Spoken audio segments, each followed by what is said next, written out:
Good morning প্রিয় ছাত্রছাত্রীরা। দেখো আমি অচিন্ত কমণ্ডল।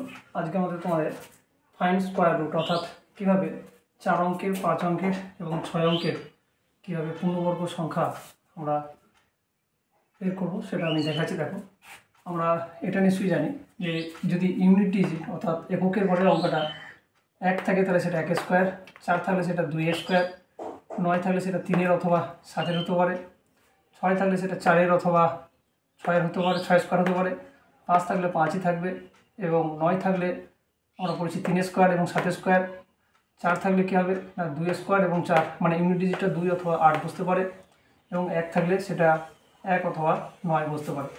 দেখ, যদি এটা 4 অঙ্কের সংখ্যা হয় তাহলে আমরা কী করবো, বর্গমূলের সময় সবসময় আমরা শেষের ইউনিট ডিজিট দেখবো 4 আছে, তাহলে 4 থাকলে আমরা জানি 2 অথবা 8 আসবে, তাহলে হয় 2 হবে নয় 8 হবে, দুটোর মধ্যে একটা। যেহেতু এখানে 2 অঙ্কের ডিজিট হবে এটা, কারণ যেহেতু দুটো করে পেয়ার নিয়ে দুটো ডিজিট হচ্ছে তাহলে 2 অঙ্কের অ্যান্সার হবে। তাহলে লাস্ট দুটো ডিজিট বাদ দিয়ে দাও। আগে রয়েছে কত 60, 60-এর কাছাকাছি একটা স্কোয়ার পূর্ণবর্গ সংখ্যা বের করো। তাহলে দেখো 7 7 49, 8 8 64, 8 8 64 বেশি হয়ে যাচ্ছে, তাহলে তার ঠিক আগেরটা দাও। আগে তাহলে কত হচ্ছে 7 7 49, তাহলে 7টা এখানে বসে। কিন্তু আমরা এটা যা বুঝতে পারছি না যে অ্যান্সারটা 72 হবে না 78 হবে, কী করবো না। দেখো 7 স্কোয়ার মানে 49 আর আছে এখানে 60 আর এর পরের স্কোয়ার হচ্ছে 8 8 64, 8 8 64, তাই তো? তাহলে এদের ডিফারেন্স কত? এদের ডিফারেন্স দেখো 4 আর এদের ডিফারেন্স দেখো 11, তাহলে কোনটা ডিফারেন্সটা কম? এটা। তাহলে বড়টার কাছাকাছি, তাই না? তাহলে অ্যান্সারটা এখানে বড়টা হবে। যদি স্কোয়ারটাকে মাঝের যে সংখ্যাটা সেটা যদি কমের কাছাকাছি হয়, মানে 7 49-এর কাছাকাছি হয়, তাহলে অ্যান্সারটা এখানে ভাত হতো। কিন্তু যেহেতু এখানে 60 সংখ্যাটা পরে স্কোয়ার রুটের কাছাকাছি, 8 স্কোয়ার 64 কাছাকাছি, তাই অ্যান্সারটা এখানে 78 নিলাম। ঠিক আছে, তাহলে অ্যান্সারটা হলো এখানে 78। চলো নেক্সট আমরা ওইভাবেই করি। এটা 9 আছে, দেখো তাহলে হয় 3 অথবা 7 আসতে পারে। বেশ, তাহলে দুটো সংখ্যা বাদ দিয়ে দাও, লাস্ট আগে রয়েছে 22। তাহলে 22-এর কাছাকাছি কী হবে? 4 স্কোয়ার 16 এবং 5 স্কোয়ার 25। দেখো 25-এর থেকে কম, তাহলে 4 বসবে। দেখো এটাও তাই, 25-এর কাছাকাছি দেখো 22, 3 ডিফারেন্স আর 16 ডিফারেন্স। দেখো 16 মানে 6 তো 8 ডিফারেন্স, তাহলে এটা হবে না। তাহলে এটা কাছাকাছি ডিফারেন্স হবে, মানে 25-এর কাছাকাছি, তাই এটার অ্যান্সারটা হবে 47।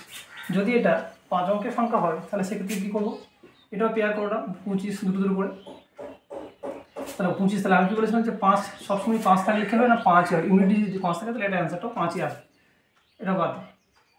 এবার দেখো যেহেতু 5 অঙ্কের ডিজিট তাই কী করবে, এই দুটো বাদ দিয়ে দাও। প্রথমবার ডিজিটটা দেখো 1 স্কোয়ার, তাহলে কী হবে? একই হবে এখানে, এটা 1 স্কোয়ার তো একই হবে, তাই না? তাহলে এখানে এটা 3 অঙ্ক, যেহেতু এটা 3 অঙ্কের ডিজিট হবে, কারণ যেহেতু সংখ্যা দুটো করে পেয়ার করলে 3টা আসে, তাহলে অ্যান্সারটা 3 অঙ্কের ডিজিট হবে। তাহলে 25 5 লিখলাম আর প্রথম 1-এর 1 লিখলাম। এবার কী করবো, এখানে যেটা আছে সামনে যেটা 1 লিখেছি, বেশ বাদ দাও। দেখো 1 স্কোয়ার 1, এটা 1, তাহলে এদের মধ্যে ডিফারেন্স কিছু নেই, তাহলে ডিফারেন্স কিছু লেখা দরকার নেই। মাঝে ডিজিট আছে সেই ডিজিটটা এখানে লেখো 32। এই 32টাকে ভাগ করো কত দিয়ে না, এখানে যে ডবল আছে, যে সংখ্যাটা আছে এখানে যে সংখ্যাটা বসিয়েছি আমি, তার ডবল করো, 1-এর ডবল 2 করো। ঠিক আছে, কী বললাম, যদি এখানে ডিফারেন্স কিছু থাকতো সেই ডিফারেন্সটাকে প্রথমে বসাতাম, তারপর 32 সংখ্যাটা বসাতাম। কিন্তু যেহেতু এখানে 1 স্কোয়ার 1 বসে গেছে, কোনো ডিফারেন্স নেই, তাই আমি ডাইরেক্টলি 32 বসিয়ে দিলাম। ঠিক আছে, এবার আমি কী করবো, সামনে যে সংখ্যাটা লিখেছি তার ডবল লিখবো, এখানে 2 লিখলাম। এবার কাছাকাছি এখানে যে সংখ্যা লিখবে সেই সংখ্যাকেই সেই সংখ্যা দিয়ে গুণ করে দেবেন, এর থেকে ছোটো হয়। যেমন ধরো আমি যদি 1 লিখি, আমি 2 লিখি এখানে, তাহলে এখানে 22-কে 2 দিয়ে গুণ করলে 44, তাহলে বেশি হয়েছে, তাহলে আমি 2 নিতে পারি না। তাহলে আমি কত নিতে পারি? 1। তাহলে 21-কে 1 দিয়ে গুণ করো, দেখো 21, তাহলে এর থেকে ছোটো আসছে, তাহলে আমি কী লিখতে পারি? 1। ঠিক আছে, তাহলে যে সংখ্যাটা আমি নিয়ে লিখলাম এখানে, 1টাকে 1 দিয়ে গুণ করে যেন এর থেকে ছোটো হয়, সেই সংখ্যাটা আমি এখানে বসিয়ে দেবো। তাহলে অ্যান্সারটা হয়ে গেল আমার 115। ঠিক আছে, যদি বুঝতে অসুবিধা আমি পরেরটা করছি নেক্সট, আরও আশা করছি ক্লিয়ার হয়ে যাবে জায়গাটা। দেখো তাহলে এটা হলো কত? 115। দেখো এখানে আছে 9, তাহলে আমি কী করতে পারি, হয় 3 হবে আর নয় 7 হবে। তাহলে আমি 3 অথবা 7 দুটোই লিখলাম। এখানেও পেয়ার করো দুটো করে, তাহলে এটাও 3 অঙ্কের মানে 3 ডিজিটের অ্যান্সার হবে, তাই না? বেশ, এরপর দেখো তাহলে এটাও সামনে 1 আছে, তাই আমি এখানে 1 লিখছি, 1 স্কোয়ার 1। এখানে কোনো ডিফারেন্স নেই, তাহলে শুধুমাত্র মাঝের সংখ্যাটাই বসে গেল 61। 61কে আমি ভাগ করবো কত দিয়ে না 1-এ যেটা লিখেছি সামনে সেটা ডবল দিই 2। তাহলে দেখো আমি এখানে 2 দিয়ে দিতে পারি, 22 দুগুণে 44। আমি যদি 3 দিই তাহলে 3 3-কে 9, 3 দুগুণে 69 বেশি হয়েছে, তাহলে আমি 2 দিয়ে দিতে পারি একমাত্র, এর থেকে কম হয়। তাহলে আমি যেটা দিলাম সেটাই লিখবো এখানে 2। কিন্তু অ্যান্সারটা এখানে আমার সমস্যার যেটা হবে সেটা হচ্ছে কি না, আমি কোনটা অ্যান্সার নেবো, 123টা অ্যান্সার না 127টা অ্যান্সার। আমি কী করবো সেক্ষেত্রে, আমি এখানে ডিজিটাল সাম করবো, ডিজিটাল যোগ করো। 9 2 11, 11 কে 12, 12 6 18 একে 19, তাহলে 19 মানে হচ্ছে 1 10 9 19, এটাকে যোগ করলে কত হবে? 9 একে যোগ করলে 10 মানে 1, ইউনিট ডিজিট কত হচ্ছে 1। এখানে দেখো এই সংখ্যা দুটোর মধ্যে কোনটা ইউনিট ডিজিট 1 আসছে, তাহলে সেটাই অ্যান্সার। ঠিক আছে, 3 আর 2 5 একে 6, তাহলে এটা কত আসছে? এটা 6। এটা 7 2 9 একে 10, দেখো 10 মানে হচ্ছে 1, তাহলে হচ্ছে এই দ্বিতীয়টা হচ্ছে অ্যান্সার। ঠিক আছে, কি বললাম না, ডিজিটাল সংযোগ করলাম 9 2 11 একে 12, 12 6 18 একে 19, তাহলে 19 মানে হচ্ছে 1 ইউনিট ডিজিট। এখানে 3 2 5 একে 6, তাহলে এটা হচ্ছে না। 7 2 9 একে 10, দেখো ইউনিট ডিজিট 1, তাহলে 1, তাহলে এটা যদি মিলে যাচ্ছে ইউনিট ডিজিটটা, তাই প্রথম কার্ডটাই হচ্ছে অ্যান্সার।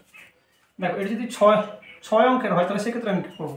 দুটো করে পেয়ার করে নিলাম, তাহলে এখানে 6 আছে, তাহলে এটা কী করতে পারি? 4 স্কোয়ার 6 করতে পারি, অথবা 6 স্কোয়ার 6 করতে পারি, 4 স্কোয়ার 16 অথবা 6, মানে ঠিক আছে। তো এটাও দেখো 3 অঙ্কের সংখ্যা হবে, 3 ডিজিটে, তাহলে একটা ডিজিট বসে গেছে আর দুটো ডিজিট বসালাম এখানে। বেশ, নেক্সট দেখো এখানে কিন্তু একটা অন্যরকম আছে। দেখো এটা 29, এর কাছাকাছি একটা স্কোয়ার সংখ্যা নাও, তাহলে 25 কম যেন হয় 25, তাহলে আমি 5 নিলাম 25, দুটো সংখ্যা পেয়ে গেলাম, মাঝের সংখ্যাটা আমাকে বের করতে হবে। কী করতে হবে? মাঝের সংখ্যাটা এখানে বের করতে হবে।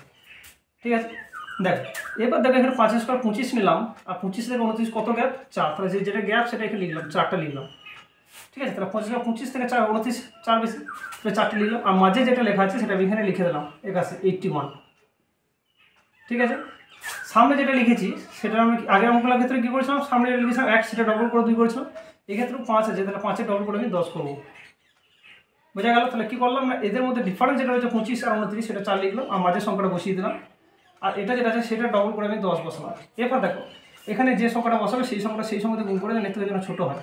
আমি যদি 4 বসাই তাহলে 416 হবে, আমি যদি 5 বসাই তাহলে 481 দিয়ে বেশি হয়ে যাচ্ছে, তাহলে আমি 4 দিয়ে বসাতে পারি একমাত্র, এতে ছোটো হয়ে যাবে, তাহলে আমি 4 বসালাম এখানে, তাহলে আমি অ্যান্সারটাকে 4 বসালাম, তাহলে 3 অঙ্কের ডিজিট পেয়ে গেলাম। কিন্তু যেহেতু দুটো অ্যান্সার পেয়েছি, তাহলে আমি এখন কী করবো?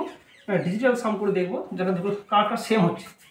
এখানে দেখো 6 একে 7, 7 একে 8, 8 7 15, 15 9 24 2 26, তাহলে 26 মানে হচ্ছে 2 26 মানে হচ্ছে 2 6 8, তাহলে এই ডিজিটাল সাম কত হবে? 8 হবে। ঠিক আছে, তাহলে এখানে দেখো 4 4 8, 8 হবে 13, তাহলে 13 মানে হচ্ছে 4, 13 মানে কত? 4, তাহলে এটি মিলছে না।